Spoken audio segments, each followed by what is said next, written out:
اهلا كي دايرين؟ لاباس عليكم؟ مرحبا بكم في قناه حلويات مغربيه مع مريم. اليوم ان شاء الله نقدم لكم اللاطه بالحوت، كتجي واعره، غير تبعوا المقادير.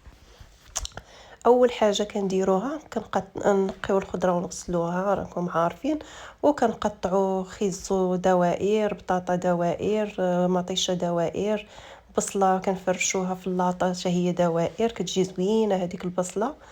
المهم الحوت كنديروا فيه الربيع، مليحه، الكمون، دير معلقه ديال الكمون، معلقه ديال السكينجبير، معلقه ديال العود الصفر، معلقه ديال التحميره، معلقه ديال الابزار.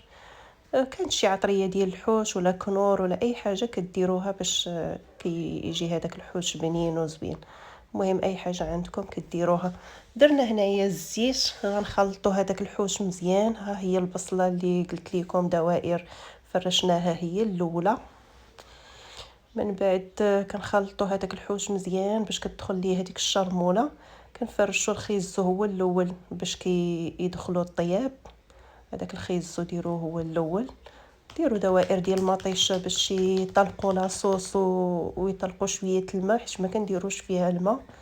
المهم انا قويت هنايا شويه مطيشه باش كتعطي هذاك لاصوص زوين.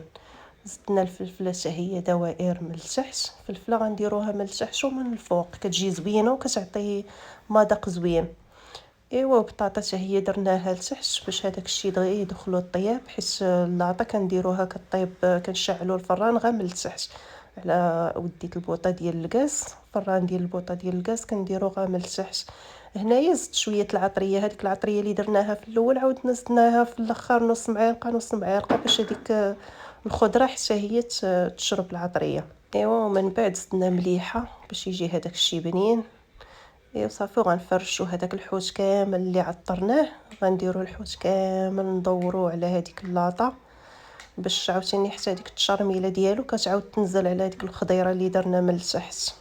من بعد ما كملنا التستاف ديال هذاك الحوت زدنا شويه المطيشه من الفوق، راه كتجي زوينه وكما قلت لكم راه كتطلق لاصوصيه كيف الفوق كي التحت، هي دغيا كتطيب ودغيا كتنزل وكتطلق الماء. ايوا وزدنا شويه الفلفله باش حتى هي كتطلق المذاق زوين مع الحوت، وزدنا شويه الربيع. صافي هنايا غير المطيشه والفلفله والربيع اللي زدناهم من الفوق وطريفات ديال الحامض. واللي عنده الفلفل حار، انا ما كانتش عندي ما درتهاش، هي كتجي زوينه الا شي جوج فليفلات ولا ثلاثه حارين. وإلا عنده الزيتون يديرو، انا ما كانش عندي الزيتون وما درتوش. صافي درت غير طريفات ديال الحامض. والثومه ضروري، الثومه نسيت ما قلتهاش لكم في الاول، الثومه والربيع في الاول مع الحوت ضروري الثومه. وشويه الهريسه، اللي عنده شويه الهريسه حتى هي يزيدها. ايوا هذه هي اللاطه مني طابت ما نقولش لكم عليها، واخا هادشي اللي ما كانش عندي ديال الزيتون والهريسه وداكشي، ولكن جات رائعه بالصحه والراحه، جات غزاله. غير جربوها، اللي باقي ما كيزعمش على اللاطه ديال الحوت غيجرب هاد الطريقه راه كتجي زوينه. المهم راه لاطه ديال الحوت رائعه. وفي الاخير كنقول لكم السلام عليكم.